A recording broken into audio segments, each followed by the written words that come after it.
Toastmaster, fellow Toastmaster and guests. Well, I'm going to talk about the difference between the Americans and us, because the difference is huge. I mean, they speak a different language for a start, don't they? They think that bottom is a really rude word. And they eat something called Jello all the time. And they wear their pants on the outside. Which makes us laugh for some reason. But I'm not going to talk about such trivia. I'm going to talk about something much more serious.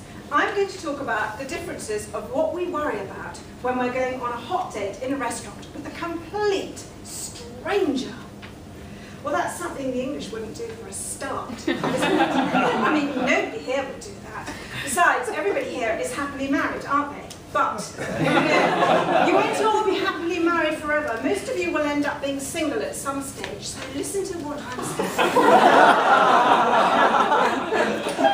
There are some English people who do this crazy thing, dating strangers. And I'm going to start by talking about what the English, particularly what the women worry about. The average English woman worries, will he be on time? Will he be good looking? Will he pay the whole bill and the taxi fare home? Will he use his knife and fork properly? Will my friends like him? And will he be any good in bed? We worry about the small things, because that's the way we English people are. Not the Americans. No, we know what they're like. They only worry about the biggest, hottest, longest, wettest, deepest, scariest things. I'll tell you what they worry about. They worry about 3 things. They worry about sex. Is she really a woman? They worry about, are the body parts real? They do, because it's not fashionable anymore. You know, Americans are having their teeth made into English teeth. They put indentations and little... And the other thing they worry about hugely is, are they a bunny boiler? Or are they an axe murderer? Now, for those of you who don't know what a bunny boiler is, it's a woman with a very loud clock who's turned into a psychotic. And you definitely don't want to be having the pudding with her. So, I shall start briefly with the men. Now remember, the men are worrying about, is she a bunny boiler? Is she really a woman? All that sort of thing. So, oh, by the way, you know, they made a film about this, and they called it Fatal Attraction. We think the film is very funny. Somebody decided to sit in a courtroom for quite a few years, watching all the court cases of all the things that went on in restaurants, and decided to write a book. Well, I used to read those sort of books for a living, and I read this book for you. And quite honestly, most of it is a load of rubbish, but there are a few interesting, useful bits, and I'm going to pass those on to you this evening. So we'll start with the men. The woman was called Dr. Scary, and she's one of America's top psychologists. I'm sure Laura knows all about her. She says to the men, when you get in the restaurant, make sure that you get a table underneath the light, and then start admiring the ceiling. So the woman has to look up to the ceiling, and you can see if she's got an Adam's apple. Then you have to scrutinise her boobs. Are they in the right part of her body? Are they the right shape? And in proportion. If not, get a bit worried. Then you have to look at their hands and scrutinise for whether they've plucked out hair. Then you've got to get them to say no to something, and if the hair doesn't move properly, you've got to be very suspicious. Then she suggests that you get the woman to go and get the salt or a menu off another table, so you can see her butt. A butt is a really polite word.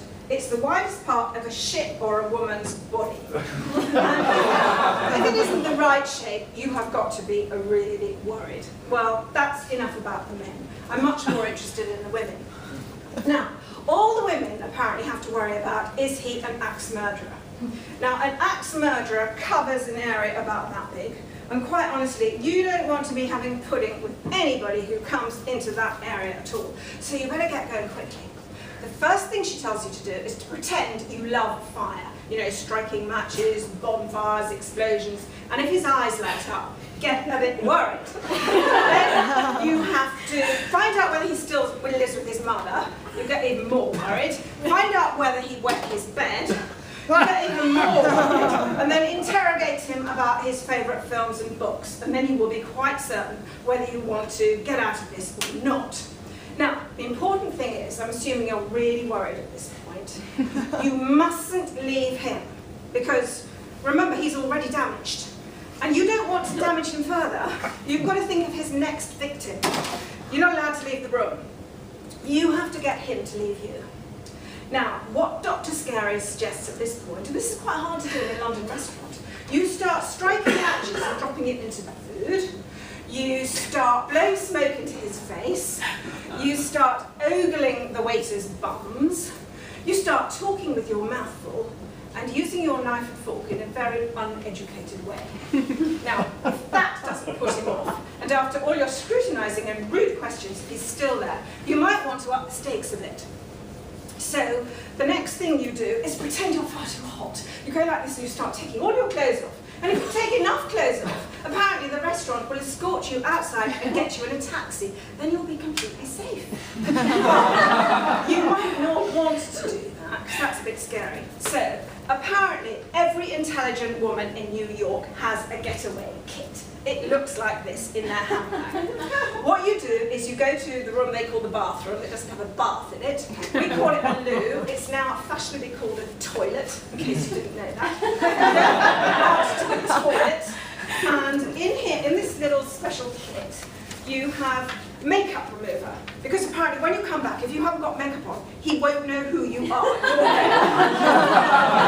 take up all your makeup. And then either don a wig or put talcum powder all over your hair, because he won't recognise you. He's not going to recognise you anyway, but just to be sure, you put your jacket on inside out, you put something in the heel of one of your shoes, and you come back inside out, your hair and no makeup on. And you can walk right past his table and he's not going to notice you. Okay, nearly finished. Something very special for very tall women. Very tall women can do two things. They can pick up a plant pot and go out the door behind it. Difficult if you're not strong enough. The other very clever idea she has is you go into the kitchen. I'm too fat to do this, but all the rest of you can do it. And you don the waiter's uniform. And then you start serving the tables at the far end of the restaurant. And you walk through the restaurant, sorting out all the tables, and you pop out the door. Now, aren't you glad you knew all that stuff? And aren't you glad you live in London?